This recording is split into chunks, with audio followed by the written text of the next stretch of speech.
Hi, I'm Dr. Sharon Saline, and here we are with Tuesday Tips at 2. Thanks for joining me. Today I'm going to talk about the phrase late bloomers.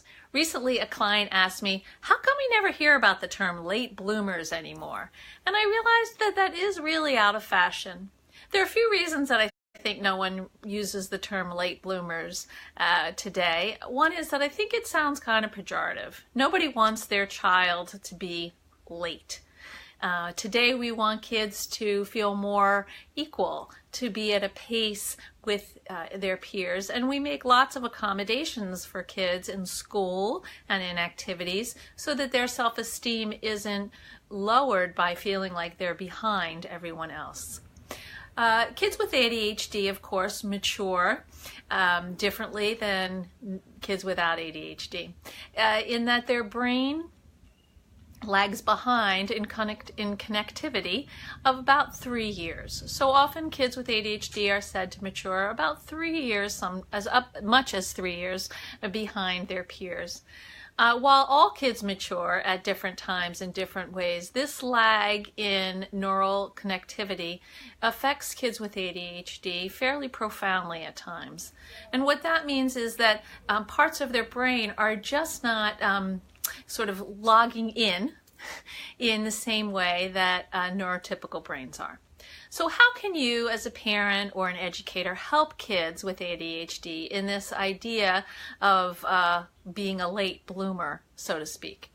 So one thing that's important is to really see who the child is, what their strengths are, and what their challenges are. And your goal is to shore up those strengths, really support them so they continue to develop, and to help with the weaknesses by adding some scaffolding, meaning support.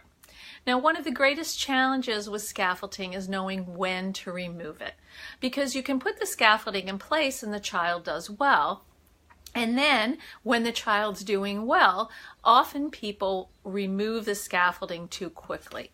One of the things that I've seen often with kids with ADHD is that they have supports through a 504 and IEP, and then they meet standards, and the 504 and the IEP are removed, and their success starts to diminish. So one of the things that is especially difficult is to know, when do you start to remove the scaffolding?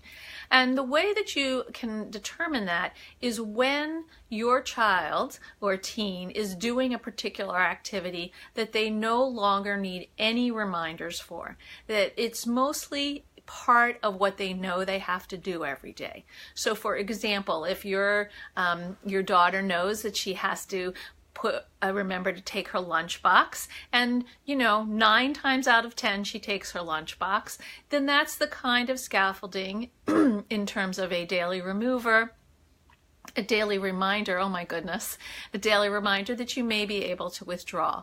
You also might be able to take it off of the to-do list in the morning, since she's got that pretty much in the bag, and add something else.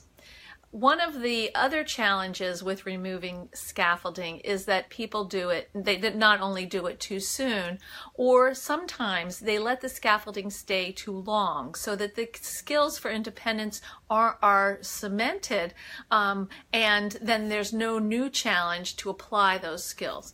So I think it's really a trial and error kind of process, where you slowly remove some support and see what happens. So if you take remembering the lunchbox off the list of the morning tasks, and the lunchbox stays at home instead of once every 10 days, but it's now 5 out of 10 days, then you know that that item needs to go back on the list.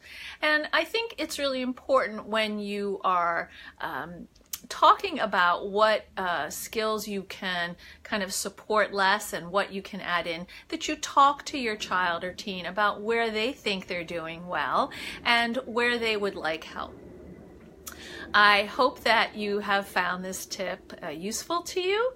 I encourage you to go to my website, www.drsharonsaline.com, and sign up for my newsletter.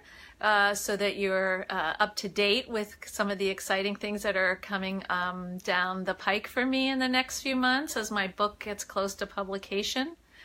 I hope you have a great day. Thanks for watching.